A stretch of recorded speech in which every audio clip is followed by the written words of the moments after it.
नए साल के पहले दिन हम सब लोग कुछ न कुछ अच्छा करने का संकल्प लेते हैं। जो थोड़ा ज़्यादा मोटे हैं वो कहते हैं कि मैंने वेट लूज़ करना है। कुछ लोग सीखने का प्रयास करेंगे, कुछ लोग ये कहेंगे कि मैंने भी ज़्यादा गुस्सा नहीं करना, अच्छे रिलेशन बनाने हैं। कुछ लोग अपना बैंक बैलेंस बढ़ाने का टारगेट लेते हैं। तो आज 1 जनवरी 2019 है। ऐसे ही कुछ विचार मेरे अंदर चल रहे थे। मैंने सोचा कि मैं क्या संकल्प लूँ। मैं पिछले 18 सालों से डायरेक्ट सेलिंग इंडस्ट्री का हिस्सा हूँ और आज मेरे पास जो कुछ भी है वो इस इंडस्ट्री की देन है। मैं अक्सर सोचता था कि इस इंडस्ट्री ने मुझे बहुत कुछ दिया, मुझे भी इसको कुछ बदले में देना चाहिए। इसीलिए एक प्रयास कर रहे हैं। इस प्रयास का नाम है चैट विद सुरेंद्र वत्स। इसमें हम डायरेक्ट सेलिंग इंडस्ट्री के सफल लोगों से मिलेंगे और दूसरे क्षेत्रों के भी वो सफल लोग जिन्होंने एक बहुत अच्छा मुकाम हासिल किया है, उनसे हम मिलेंगे, उनसे सीखेंगे और कोशिश करेंगे कि जो हम उनसे सीखते हैं उनको अपने बिजनेस में और अपने जीवन में उसको उतारेंगे। उसी उद्देश्य से आज एक विशेष मेहमान हमारे बीच में हैं। मैं उनको आपसे रूबरू करवाऊं उससे पहले मैं डायरेक्ट सेलर्स को याद दिलाना चाहता हूं कि हमारी जो ये इंडस्ट्री है ये अमेरिका की देन है। वहाँ से ये कॉन्सेप्ट आया, वहीं से कुछ कंपनियां हमारे देश में पहले आई और वहीं से लिटरेचर आया। आज ये इंडस्ट्री बहुत बड़ी बन गई है, करोड़ों लोग इस इंडस्ट्री का हिस्सा हैं और इस इंडस्ट्री में नेटवर्क मार्केटिंग के ऊपर में, डायरेक्ट सेलिंग के ऊपर में जो भी लिखा गया वो या तो अमेरिकन राइटर्स ने लिखा है या यूरोपियंस ने लिखा है। इंडिया में अगर कुछ लोगों ने लिखा तो वो ऐसे लोग रहे हैं जिन्होंने इस इंडस्ट्री को बहुत गहराई से नहीं जिया है, जिन्होंने बहुत बड़ा कुछ अचीव नहीं किया है। इसलिए हमारी इस इंडस्ट्री में एक ऐसी पुस्तक की आवश्यकता थी जिसे कोई ऐसा व्यक्ति लिखे जो इस इंडस्ट्री को बहुत गहराई से जानता है, इस इंडस्ट्री में उसने एक बड़ा लेवल अचीव किया है। क्योंकि ये ऐसी इंडस्ट्री है यहाँ पे एक व्यक्ति पहले किसी लेवल को अचीव करता है और उसके बाद वो अपने साथियों को, अपने कुलीग्स को मोटिवेट करता है कि आप भी इस रास्ते पे चल के यहाँ पे पहुँच सकते हैं। और उसी दिशा में एक बहुत शानदार ये पुस्तक मेरे हाथ में है, B a network marketing Millionaire. ये हिंदी में भी उपलब्ध है। इस किताब के राइटर श्री दीपक बजाज, जो लेखक होने के साथ साथ डायरेक्ट सेलिंग इंडस्ट्री का एक जाना पहचाना चेहरा हैं, बहुत बड़े लीडर हैं, बहुत बड़े अचीवर हैं। और आज के हमारे इस पहले एपिसोड में हम सब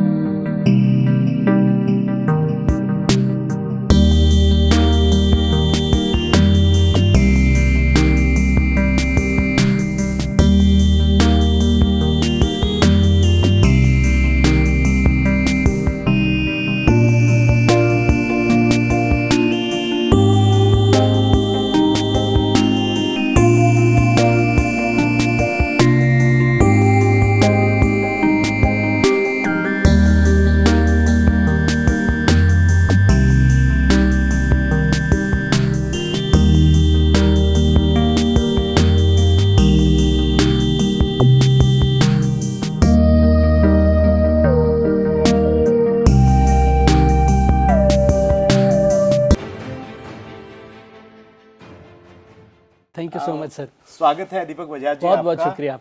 और ये किताब जब से मार्केट में आई है जी, ये मुझे इतनी अच्छी लगी। स्पेशली कल की रात की अगर मैं बातचीत करूं, मुझे आपसे मिलना था। यस। तो मैंने आधा पढ़ा हुआ था पहले और आधी मेरी बाकी थी। तो मैंने इसको पढ़ना स्टार्ट किया और रात को 2 बजे तक मैं इसको पढ़ता रहा जब तक ये फिनिश नहीं हुई। अरे वाह।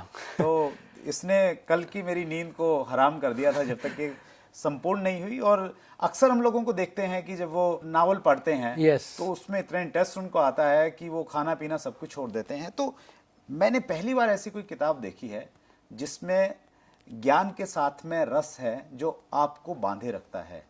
तो सबसे पहले तो मैं एक सीनियर डायरेक्ट सेलर होने के नाते पूरी इंडस्ट्री की तरफ से आपका शुक्रिया अदा करना चाहता हूं। जो रिक्त स्थान था वो आपने पूरा किया। Thank you so much sir.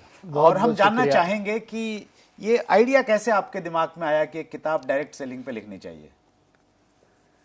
देखिए, किताब मार्केट में आई 10 जून 2018, अभी 6 महीने पहले। आज हम 1 जनवरी में बैठे हैं और आज से करीब 6-7 साल पहले मैं एक ट्रेनिंग प्रोग्राम में शिमला में था।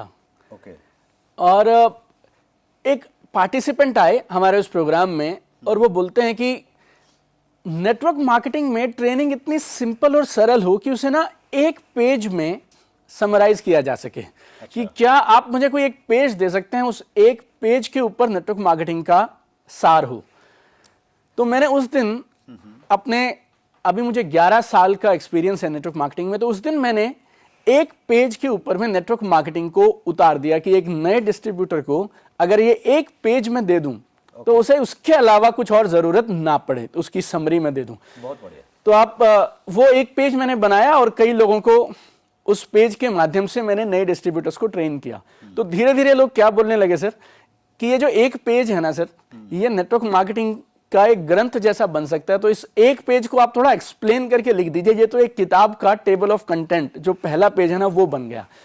तो वो 6 साल पहले जो एक ट्रेनिंग प्रोग्राम में किसी पार्टिसिपेंट के प्रोत्साहन से नेटवर्क मार्केटिंग को एक पेज में समराइज करने का प्रयास था, बाद में वही इस बुक का टेबल ऑफ कंटेंट बना। और जैसा कि आप भी अभी बात कर रहे थे और मैं आपसे सबसे ज्यादा प्रभावित हूं सुरेंद्र जी, तो इस बात से हूं कि आपने कभी अपने लिए नहीं सोच के इंडस्ट्री के लिए सोचा हमेशा। और हिंदुस्तान में नेटवर्क मार्केटिंग जिस दिशा में बढ़ रही है और जो रेगुलेशंस, गवर्नमेंट का जो रवैया बदला है, उसमें एक आदमी जिसकी सराहना जितनी की जाए वो कम है, वो आप हैं। मतलब आपने मुझे इस किताब के लिए शुक्रिया अदा किया, आज मेरे पास ये माध्यम है, तो मैं पूरी डायरेक्ट सेलिंग की तरफ से आपका शुक्रिया अदा करता हूं, आपने जो प्रयास इस इंडस्ट्री के लिए किए। बहुत बहुत धन्यवाद। और मैं भी एक नॉर्मल मिडिल क्लास फैमिली से था। नेटवर्क मार्केटिंग मेरी लाइफ में कुछ प्लान नहीं था। मैंने एमबीए किया और अपनी जॉब में व्यस्त था, फिर ये नेटवर्क मार्केटिंग बिजनेस आया। तो आज दीपक बजाज को दीपक बजाज बनाया अगर किसी इंडस्ट्री ने, तो वो है डायरेक्ट सेलिंग और नेटवर्क मार्केटिंग। और मेरी ये हमेशा से इच्छा थी कि क्यों ना इस इंडस्ट्री ने अगर मुझे नाम दिया तो क्यों ना इस इंडस्ट्री के अंदर हिंदुस्तान के लाखों करोड़ों डिस्ट्रीब्यूटर्स को कुछ वापस दिया जाए, ताकि वो भटके ना, उन्हें एक रे ऑफ लाइट, एक सही जानकारी उन्हें तुरंत हैंडी मिल जाए, उनके हाथ में पहुंच जाए। तो आप माने तो प्रेरणा वहां से मिली। और मुझे मेरी नानी सिखाती थी, जैसी नीयत वैसी बरकत। तो एक अच्छी नीयत के साथ इस किताब को लिखा, उसकी वजह से आज ये बेस्ट सेलर है और जो आपने बताया नेटवर्क मार्केटिंग में लाखों लोगों की मदद कर पा रही है। That's great sir. जब मैं किताब को पढ़ रहा था तो इसमें जो आपका इंट्रोडक्शन दिया है, तो मैंने इसमें पाया कि आप हरियाणा के एक छोटे से गांव में आपकी परवरिश हुई और गवर्नमेंट स्कूल में आपकी पढ़ाई हुई जी। और वहाँ से फिर आपने कैट के बाद में आपने एमबीए किया, एक अच्छी कंपनी में आप जॉब में थे जी। एक अच्छा पैकेज था, सारी चीज़ें आपके पास में ठीक ठाक थी जी। तो उसके बावजूद ये सोचना, ये डिसीजन लेना कि नहीं अब ये सब छोड़ के मैंने डायरेक्ट सेलिंग में उतरना है, राइट। तो डर नहीं लगा? डर लगा था सर, सच बताऊं आपसे तो। और 1 साल भर तक मैं इस बिजनेस में आऊं ना हूं कि उसकी एक दुविधा में था। और एक बार एक प्रोग्राम में जाने का मौका मिला और एक सज्जन को सुनने का मौका मिला। और जब मैं छोटा था तब से हमने फैमिली में थोड़ा पैसे की तंगी, थोड़ी एडजस्टमेंट और कंप्रोमाइज देखे थे। और मैं मेरी माँ को बहुत छोटे से बोलता था कि एक दिन मैं बड़ा आदमी बनूंगा। अच्छा। हिंदुस्तान के 16वें सबसे अच्छे कॉलेज से एमबीए कर लिया। मेरी कंपनी में सबसे छोटी उम्र के अंदर में, मैं 25 साल का था तो मैं मेरी कंपनी में रीजनल मैनेजर बन गया। क्या बात है। और सबसे अच्छे कॉलेजेस में से एक कॉलेज से एमबीए करके एक मल्टीनेशनल कंपनी में सबसे तेज ग्रोथ लेके भी एक वो जो बचपन का सपना था ना कि एक दिन मैं बड़ा आदमी बनूंगा, परिवार से पैसे की किल्लत खत्म हो जाएगी, वो सारी चीजें नजर नहीं आ रही थी कि हो पाए शायद जॉब में। और फिर जब एक पहला प्रोग्राम देखा नेटवर्क मार्केटिंग का, और फिर ऐसे लगा कि जहां पर इंसान 30 से 40 साल में शायद रिटायरमेंट तक नहीं पहुंचता ना, वहां डायरेक्ट सेलिंग 3 से 5 साल में पहुंचा सकती है अगर सिस्टम और ईमानदारी से की जाए। और मेरे को लगता था कि इस बिजनेस में मेरे को जितना डर लगता था ना, उतना आप बोलें तो कई बार स्टेटस, ईगो, डिग्री, हमें लगता था ये काम हमारे लायक नहीं है, वो सब चीजें मेंटल ब्लॉक्स थे जो रोकते थे। वो एक प्रोग्राम देखा, उन कामयाब लोगों को स्टेज पे देखा और ऐसा जाहिर हुआ कि काम मुझे मेरी जॉब में भी करना है, काम मुझे यहाँ भी करना है। अगर मेरे उस काम के बदले मुझे यहाँ ज़्यादा रिटर्न्स मिल सकते हैं तो क्यों ना ईमानदारी से मेहनत करके यहाँ प्रयास किया जाए।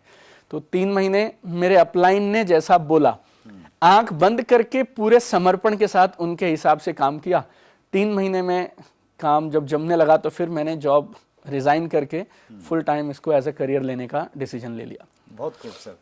अक्सर ऐसा होता है कि जब कोई भी डायरेक्ट सेलर कोई प्रोग्राम देखता है, हाँ, तो वो प्रोग्राम उसके अंदर उथल पुथल पैदा कर देता बिल्कुल है। कर देता है तो सर। वो स्टेज पे खड़े हुए व्यक्ति के साथ अपने आप को रिलेट करने लग जाता है। यस तो वो जोश में ऐसा डिसीजन लेता है कि चलो मैं डायरेक्ट सेलिंग के साथ में जुड़ता हूँ। यस लेकिन जब वो परिवार के साथ में बातचीत करता है या परिवार से बगैर पूछे शुरू कर देता है, तो ज़्यादातर ऐसा देखा जाता है कि परिवार के लोग विरोध करते हैं या उतना ज़्यादा सपोर्ट नहीं करते हैं। राइट। तो आपके साथ ऐसा कुछ रहा कि जब आप कूद पड़े वो सब कुछ छोड़ के, तो घर वालों ने ये नहीं कहा कि आप पढ़ाई लिखाई इसलिए करवाई थी कि आप ये प्रोडक्ट उठा के ऐसे लोगों को बेचेंगे? नहीं, घर वालों ने बहुत कहा सर मुझे। और इवन जब ये बिजनेस को मैं सीरियसली करने लगा और नौकरी छोड़ने की बात करने लगा तो घर पे एक छोटी पंचायत जैसी हुई। अच्छा। वो रिश्तेदार आए जो मेरी शादी पे भी शायद नहीं आए थे, और कुछ बातें ऐसी भी कही उन्होंने जो शायद मैं इस कैमरे तक कह भी नहीं पाऊंगा। मेरी एक मौसी मुझे यहाँ तक बोली कि ये कुछ चुड़ैल उड़ेल या ऊपरी बला का साया है, इसका झाड़ा बड़ा कराओ तो ये ठीक हो जाएगा। सर आप खुल के बोलिए, क्योंकि हमारे जो व्यूअर्स हैं और जो डायरेक्ट सेलर्स हैं, तो वो कई बार उन चीजों से बड़े हताश निराश होकर छोड़ देते हैं, उनको प्रेरणा मिले। तो आप बता दीजिए जो बोला सर। देखिए, अगर मैं आपसे बोलूं ये सारी बातें, तो पहले तो मुझे भी यकीन नहीं था, तो पूरी बातें तो मैंने भी घर पे नहीं बताई और काम करना शुरू किया, थोड़ा थोड़ा प्रयास शुरू किया। और इस बिजनेस में मेरे साथ क्या हुआ, मेरी पहली मीटिंग जो हुई उसमें मैंने मेरे 40 दोस्त बुलाए थे जी। अच्छा। और ये जो 40 दोस्त थे, ये वो थे जो मेरे लिए कॉलेज में जब झगड़ा होता था तो चेन वेन हॉकी वॉकी लेके आते थे और मेरे लिए जान दे सकते थे और ले सकते थे। और उस मीटिंग में 40 लोगों को 4 बजे मैंने आमंत्रित किया था। 6:15 बजे उसमें से 2 लोग आए थे। अच्छा, ओके। 6:15 बजे में से सिर्फ 2 लोग आए? पहली मीटिंग थी सर ये मेरी। सिरसा में मैंने होटल जय विलास में मीटिंग करी थी। ओके। और 2 लोग आए और वो भी ये पूछते मुझे आके कि अगर तुम्हारा कार्यक्रम खत्म हो गया हो तो अपने शाम के कार्यक्रम पे चलें। अच्छा, राइट। ये मेरी पहली मीटिंग थी। हाँ। दूसरी मीटिंग इससे भी खतरनाक रही। उसमें मैंने 70-80 लोग बुलाए थे। गुड़गांव में सेक्टर 14 केक कैसल एक केक बेकरी शॉप थी, उसकी बेसमेंट में बुलाए थे और वहां भी ये सेम आलम मेरे साथ में था। राइट। और पहली 2 मीटिंग के बाद तो एक बार को मैं भी हताश हो गया कि मुझे भी ये काम छोड़ देना चाहिए। लेकिन क्योंकि एक प्रोग्राम देख चुका था, क्योंकि 2 दिन अपलायंस के साथ में रह चुका था, तो अंदर से एक आवाज आती थी कि काम तो यहां से बन सकता है। और शुरुआती दिनों में मैं आपसे बोलूं, कुछ लोग मुझे मिलते हैं और वो बोलते हैं कि कभी कभी मुझे लगता है मैं ये काम छोड़ दूं। तो पहले 2-3 महीनों में तो हफ्ते में शायद 3 बार ऐसा होता होगा कि मुझे भी लगता था कि मुझसे ये काम शायद नहीं हो पाएगा, इतनी ना क्यों सुने। और पहले कुछ महीने तो सर लाइफ ऐसी हो गई थी कि 9 से 6 तक एक लाइफ, जिसमें मैं 4 स्टेट्स का रीजनल मैनेजर हूं। लोग अपॉइंटमेंट लेके मेरे पास आते हैं। अच्छा। 6 बजे के बाद एक अलग तरह की लाइफ, जिसमें जो अपॉइंटमेंट देता है वो मुझे वो घर से भाग जाता है। राइट। और पहले कुछ हफ्ते अगर मैं आपसे बोलूं, मेरी wife she was a scientist with government of India, मैं रीजनल मैनेजर था। और जब शाम को दोनों 7-7:30 बजे अपने अपने ऑफिस से वापस आके प्लान समझाने लोगों को जाते थे, तो और जब 4-4, 6-6 लोग एक साथ लगातार एक रो में आपको मना करते हैं तो बहुत मुश्किल था लेना। लेकिन एक चीज मैं और मेरी वाइफ, एक चीज ने हमें बांध के रखा और रोक के रखा, हम बचपन से कुछ चीजें हासिल करना चाहते थे। और जब जब हमें लगता था कि हम ये काम छोड़ दें, और जब जब हमारे रिश्तेदार जिनकी मैं आपसे बात कर रहा था, और जब मेरी मौसी ये बोली इसका झाड़ा करवा दो, या मेरे एक मामा मुझे बोलते हैं कि तुझे शायद पैसे की कदर नहीं है, तेरे मम्मी पापा को रिटायरमेंट पे जितनी तनख्वाह मिलेगी उतने से ज्यादा पैसे तू आज लेता है, तुझे इस दिन के लिए बड़ा किया था, तू घर घर जाके अब साबुन शैम्पू सामान सब बेचा करेगा। तो एक चीज जो मुझे और मेरी वाइफ को लगती थी, हमें लगता था कि अगर हम ये छोड़ देंगे तो फिर हम करेंगे क्या। और इस बिजनेस को छोड़ने का मतलब था अपने सपनों को छोड़ देना। बहुत खूब। और हम अपने सपनों को किसी भी कीमत पे छोड़ने को तैयार नहीं थे। इसके लिए हम अपना स्टेटस, डिग्री, ईगो, क्वालिफिकेशन, वो सबको एक साइड में रखा। और देखिए, जिंदगी में सिर्फ मेरे साथ नहीं है, ये रामायण महाभारत के समय से होता आया। रामायण में दशरथ जी का राज्य बहुत अच्छा था, तीनों रानियां बहुत अच्छे से रह रही थी, चारों भाई अच्छे से रहते थे। एक मंथरा बोल के एक कैरेक्टर आया, उसने कैकेयी को कुछ कह दिया, और वो कैकेयी ने एक गलत आदमी की बात सुनना, एक गलत इंसान की वो एडवाइस मान ली, और वो सारा राम राज्य सब बिखर गया। ऐसे ही महाभारत में वो भाई सब आपस में कौरव पांडव अच्छे से खेलते थे, शकुनी बोल के एक कैरेक्टर आए, उन्होंने कुछ दुर्योधन को कहा और उन्होंने सुन ली। देखिए, जिंदगी में सबके साथ ये पड़ाव आएगा जब आपको चुनना पड़ेगा आप किसकी सुने। और 100 में से 99 लोग जो इस बिजनेस से बाहर हो जाते हैं, उनके पीछे एक वजह ये रहती है कि वो गलत सलाहकार चुन लेते हैं। मतलब आप ये कह रहे हैं कि हर व्यक्ति की जिंदगी में शकुनी भी है, मंत्रा भी है, हमें उनसे थोड़ा पहचानना पड़ेगा और बच के और रहना। एक अपलाइन भी है। अब आपको चुनना है ओके ओके कि किसको चुने और किसकी सुने। और मेरे को एक चीज और मेरे अपलाइन ने उस समय में बताई, शायद हमारे दर्शकों के काम आ सके, कि जिंदगी में 2 चीजें हैं जिस पे लोग निर्णय लेते हैं। एक है फैक्ट्स एंड फिगर्स, तथ्य और सच्चाई, और दूसरे हैं ओपिनियन, जिसको बोलते हैं राय। राय दी जाती है घर पे सोफे पे बैठ के टीवी के सामने कुरकुरे पॉपकॉर्न खाते हुए। लोग बोलते हैं सचिन को ये बॉल ऐसे नहीं खेलनी चाहिए थी, मोदी जी को ये काम नहीं करना चाहिए था, वैसे विराट कोहली अगर ये ना करता तो बहुत अच्छा खेल लेता, राइट। उन्होंने जिंदगी में कभी बल्ला पकड़ा या नहीं पकड़ा मुझे नहीं मालूम, लेकिन राय दे दी। तो ये जो लोग हमारे चारों तरफ ये राय देते हैं ना, ये काम नहीं चलेंगे, ये उनकी राय है। राय चंदों से सावधान रहें। और मेरा अपलाइन, जब भी हमारे अपलाइंस ये बोलते हैं कि ये काम चलेंगे, ये उनकी राय नहीं है, उनके पास इस बात का प्रमाण है और ये काफी सालों से इस काम को कर रहे हैं। और जब ये लोग राय के और राय चंदों और सलाहकारों के हिसाब से निर्णय लेते हैं, वहां पे गलती हो जाती है सर। तो अगर सही सलाहकारों को चुने और तथ्यों और सच्चाई के हिसाब से डिसीजन लें, मेरी समझ के हिसाब से ये बिजनेस से अच्छा बिजनेस दुनिया में है नहीं, और आप कभी बिजनेस से बाहर नहीं जाएंगे। आपकी बात से ये निकल के आ रहा है कि अगर कुछ यंगस्टर्स हैं जिन्होंने पढ़ाई के साथ इसे शुरू किया है, या उन्होंने पढ़ाई छोड़ के इसके विजन के साथ इसको शुरू कर दिया है, तो उन्होंने कोई गलत निर्णय नहीं लिया है। बिल्कुल। और उनके अड़ोसी पड़ोसी और रायचंद मना कर रहे हैं तो बिल्कुल घबराने की जरूरत नहीं है। बिल्कुल घबराने की बात नहीं। चलते रहेंगे तो यहाँ पे सक्सेस हो जाएंगे। वो यहाँ पे सक्सेस होंगे और उसके अलावा जिंदगी में करियर में भी सक्सेस होंगे। क्योंकि आपने ये बात छेड़ दी तो मैं आपको 2 महान लोगों का रेफरेंस देना चाहूंगा इसी बात पे। एक है अपने डोनाल्ड ट्रंप साहब, जो अमेरिका के करंट प्रेसिडेंट हैं। दूसरे रॉबर्ट टी कियोसाकी साहब, जो एक बहुत बड़े जाने माने इन्वेस्टर्स हैं, ऑथर हैं, एजुकेटर हैं, और इन दोनों ने किताब लिखी है मिडास टच। आप मिडास टच में अगर पढ़ें तो रॉबर्ट टी कियोसाकी और डोनाल्ड ट्रंप ये बोलते हैं कि जिंदगी में हर इंसान को कुछ साल नेटवर्क मार्केटिंग जरूर करनी चाहिए। चाहे आप स्टूडेंट हैं, आप हाउसवाइफ हैं, आप जॉब करते हैं या अपना बिजनेस करते हैं, 2 से 3 साल की ये नेटवर्क मार्केटिंग करना, ये तजुर्बा आपको एक बेहतर और कमाल का इंसान बना देगा। बहुत अच्छी बात आपने कही दीपक जी। हम लोग जब अमेरिका की बातचीत करते हैं, चूंकि इंडस्ट्री वहां से शुरू हुई जी, हम देखते हैं विल क्लिंटन के बहुत सारे वीडियोस हैं जिसमें वो अपने नागरिकों को ये कह रहे हैं कि आप डायरेक्ट सेलिंग इंडस्ट्री में आइए। डोनाल्ड ट्रंप साहब की बात आपने की जी। तो क्या कभी ऐसा होगा हमारे देश के प्रधानमंत्री बोलेंगे लोगों को कि भाई अगर आपने भारत को सोने की चिड़िया बनाना है, हमें महाशक्तिशाली बनना है, स्पेशली आर्थिक जगत में, बिल्कुल तो डायरेक्ट सेलिंग में आना चाहिए? आपको लगता है ऐसा दिन आएगा? ऐसा दिन आएगा और बहुत जल्दी आएगा। इसके प्रमाण ऑलरेडी हमें देखने को मिल रहे हैं। अगर आप फिक्की की वेबसाइट पे जाएं और उनकी रिपोर्ट्स हैं कुछ, अगर आप उन रिपोर्ट्स को स्टडी करें तो उसमें एक रिपोर्ट है डायरेक्ट 2017 या डायरेक्ट 2017 या 16, इन दोनों में से एक रिपोर्ट है जिसमें वो ये बोलते हैं, उस रिपोर्ट का टाइटल ही अपने आप में बहुत प्रेरणा देने वाला है। वो बोलते हैं contribution of direct selling in building India. और वो रिपोर्ट करीब 45 पेज की रिपोर्ट है, और फिक्की अपने आप में करीब 90 साल से पुरानी संस्था है।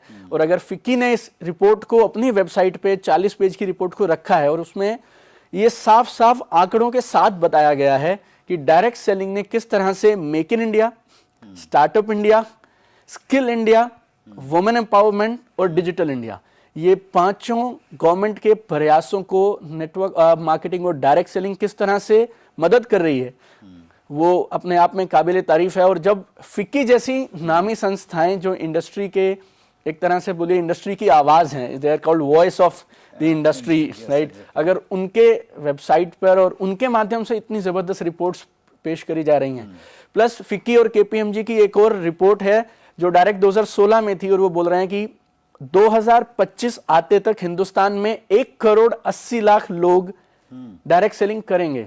अच्छा, तो 2025 में अगर इतने बड़े अनुमान लगाए जा रहे हैं कि 1,80,00,000 भारतीय ये बिजनेस करेंगे, तो ये तो बात आप मानिए कुछ दिनों में हमें रोज हमारे नेता और हमारे देश के जो लीडर्स हैं वो ये बात बोलते हैं मिलेंगे कि भारत को सोने की चिड़िया बनाने में डायरेक्ट सेलिंग सबसे अहम और महत्वपूर्ण भूमिका जरूर निभाएगी। बहुत खूब दीपक जी।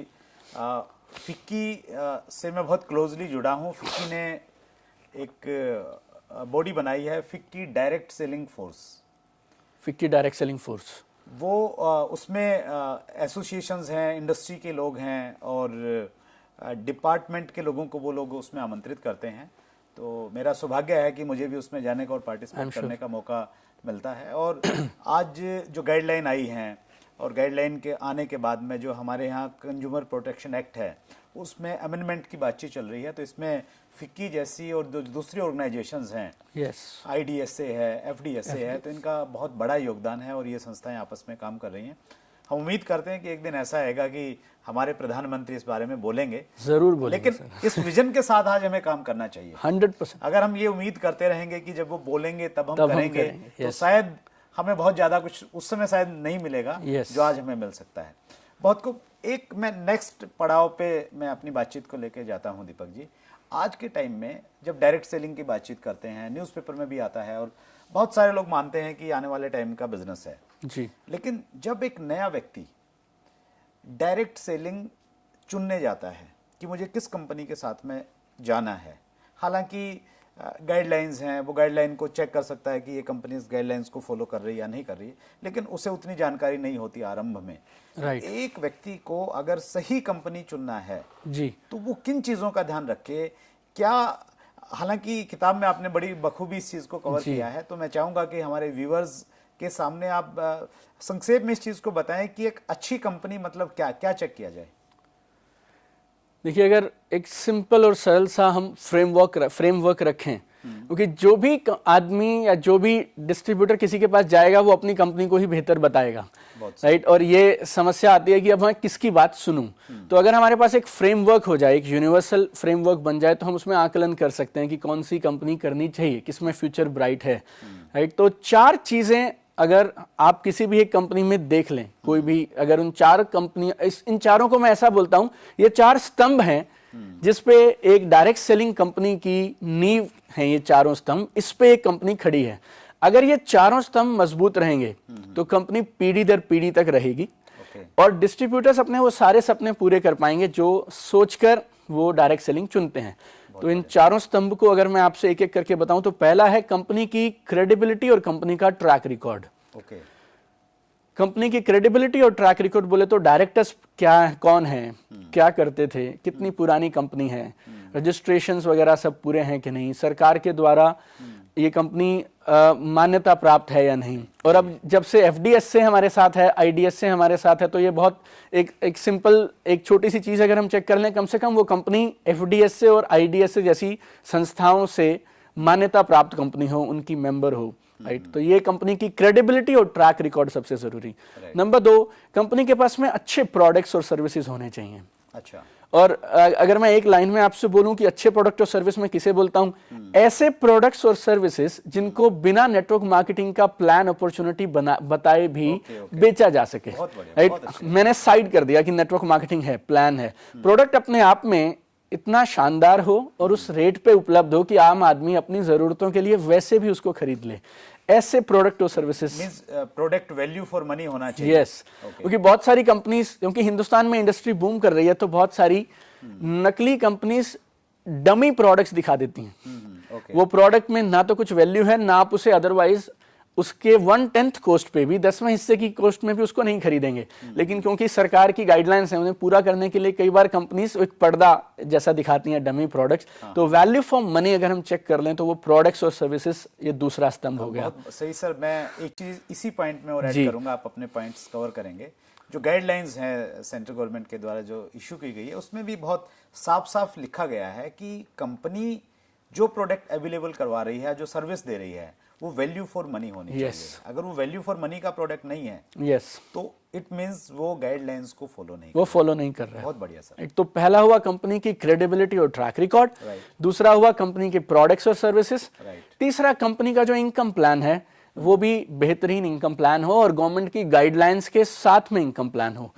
जो ये कंपनी से जो कमिटमेंट देते हैं कि आप इतना लगाएं इतना आएगा, बिना कुछ किए आएगा, इस तरह के प्लान से लोग बच के रहें। देखिए बिना कुछ, जहां आपको ये सुनने को मिल जाए ना, आप आइए, कुछ पैसा लगाइए और उसके बाद लगातार आएगा। जितना दूर हो सके ऐसे लोगों से दूर रहें, और अगर कहीं शिकायत कर सकते हैं तो जरूर शिकायत भी कर दें।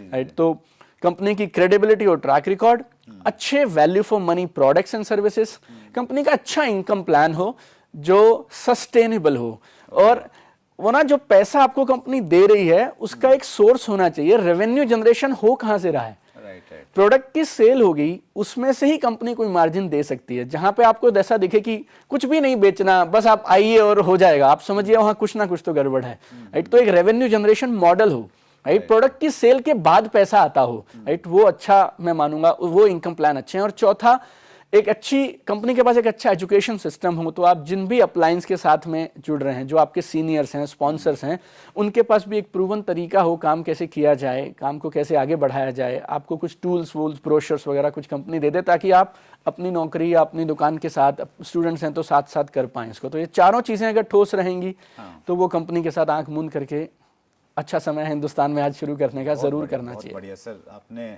गाइडलाइंस को 4 शब्दों में बहुत अच्छे से आपने समअप किया, ये बहुत अच्छी चीज़ है। दीपक जी, अगर किसी व्यक्ति ने कंपनी चुन ली है, आपने जो पैरामीटर्स बताए उसके अनुसार, और उसने काम करना शुरू किया है जी, लेकिन जो उसने सोचा था कि इतने दिन में मुझे ये चीज़ें अचीव हो जाएगी, कार आ जाएगी, बंगला आ जाएगा, राइट, वो उसे जब अचीव नहीं होता है, राइट, तो फिर अंदर से उसको डर भी लगता है, वो कई बार निरुत्साहित हो जाता है।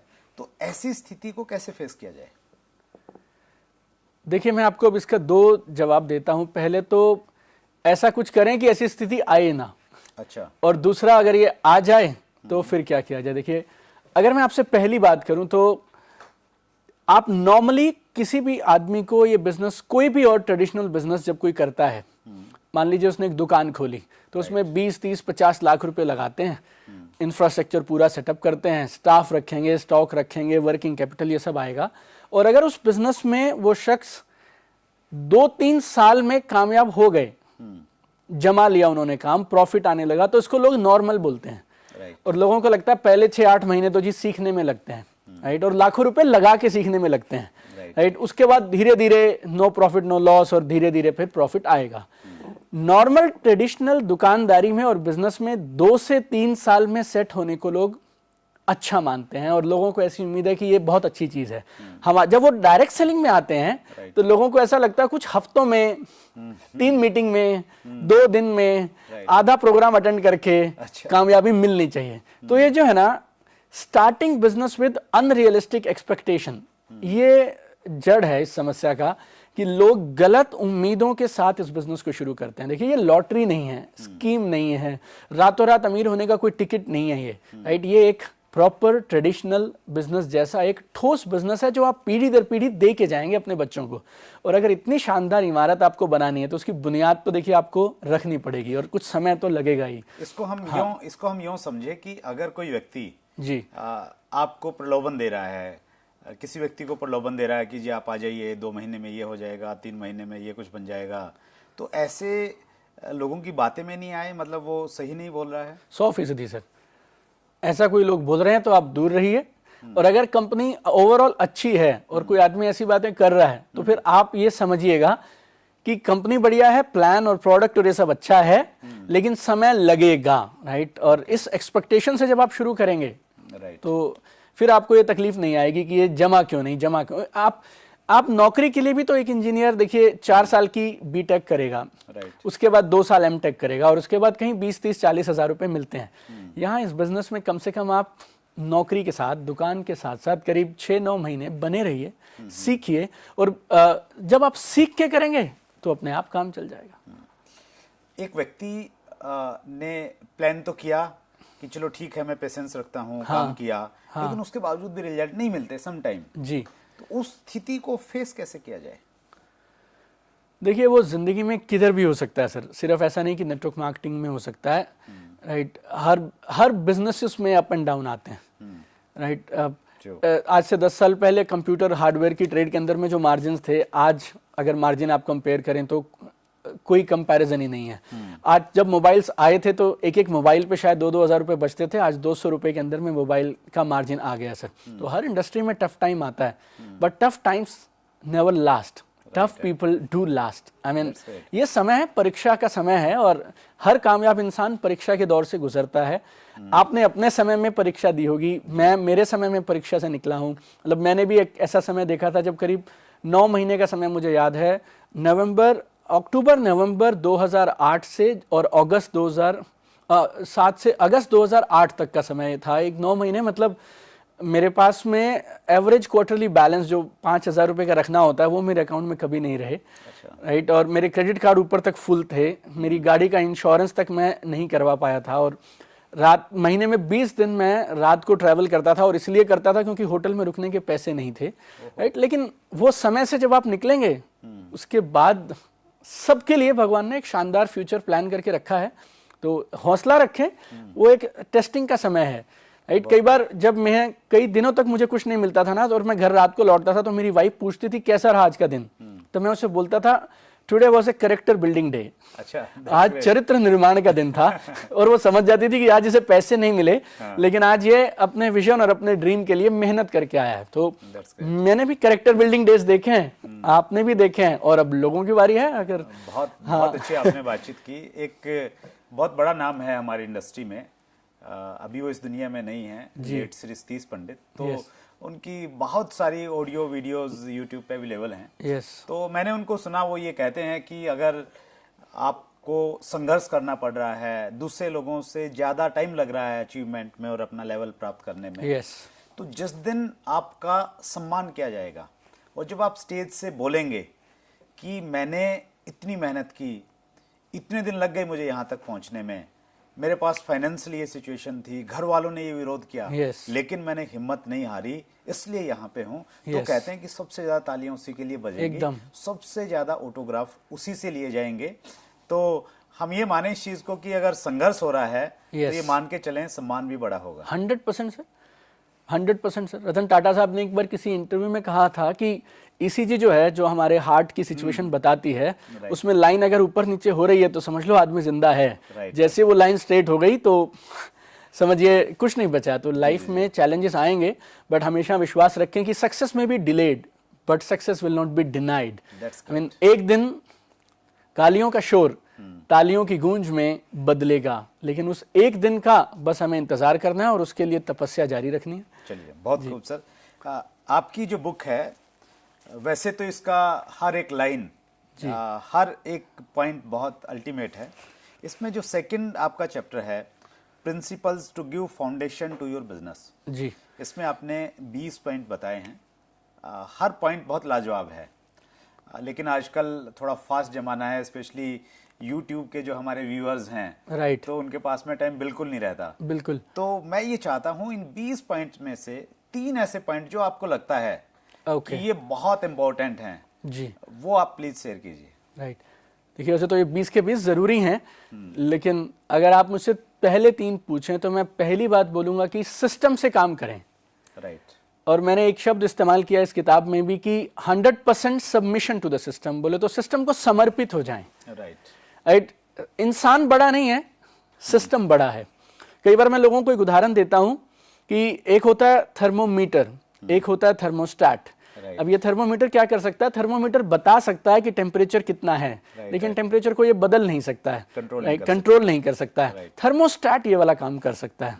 राइट। और थर्मोस्टैट क्या है? System is a thermostat.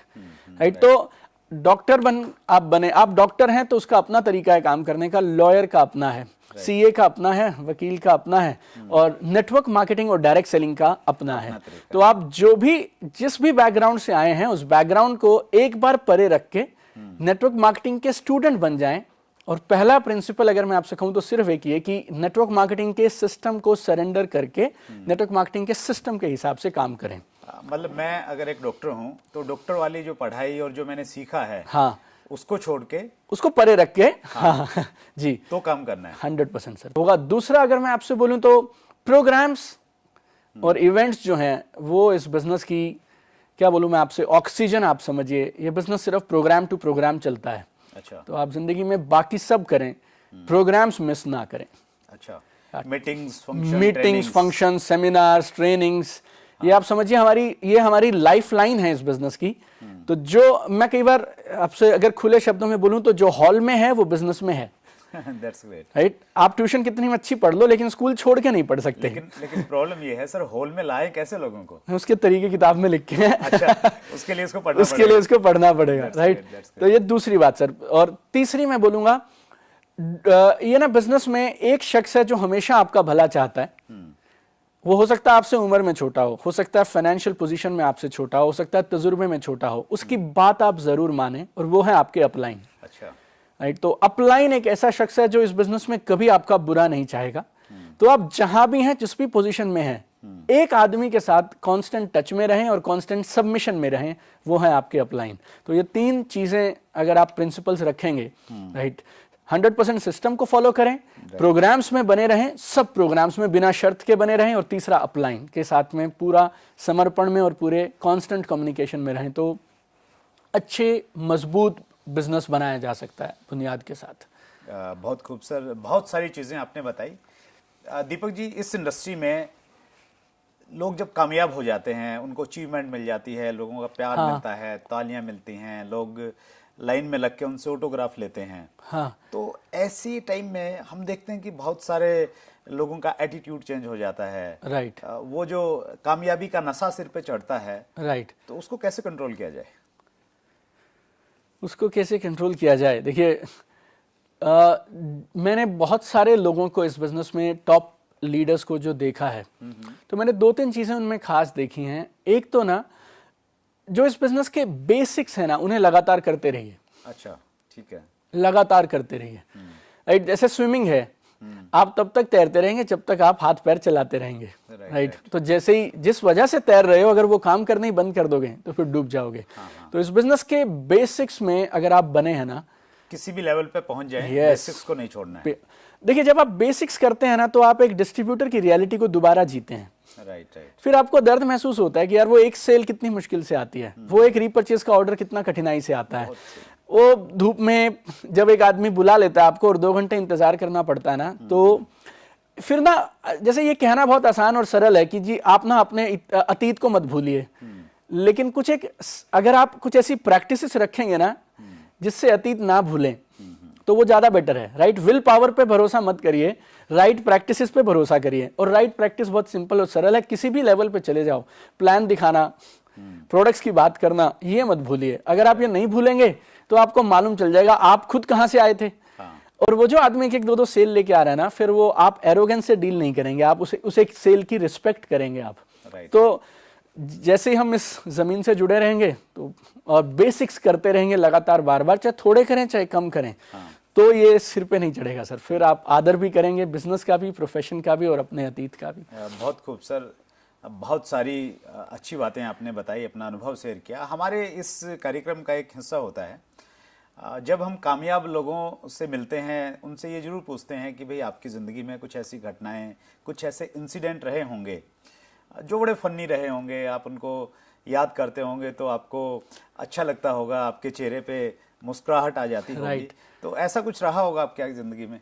Sir, जितना काम हमने किया है ग्राउंड लेवल पे, आप समझिए रोज रात को हम कोई ना कोई किस्सा लेके आते थे जो अपनी बीवी को सुनाते थे कि आज वो मिले, ऐसा हुआ। आपको एक इंसिडेंट बताता हूँ, एक वाकया बताता हूँ। और बहुत सारे लोगों को पब्लिक स्पीकिंग से बड़ा डर लगता है, कि स्टेज पे जाने से घबराते हैं, तो मैं भी उनमें से एक था।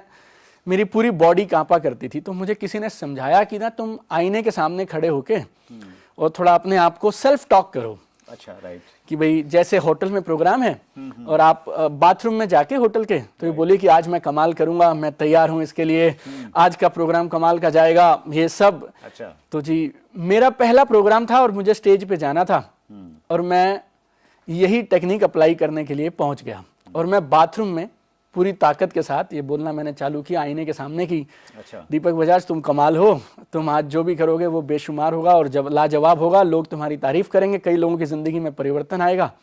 तो मैं ये बोल रहा था, पीछे से एक लेडीज आई।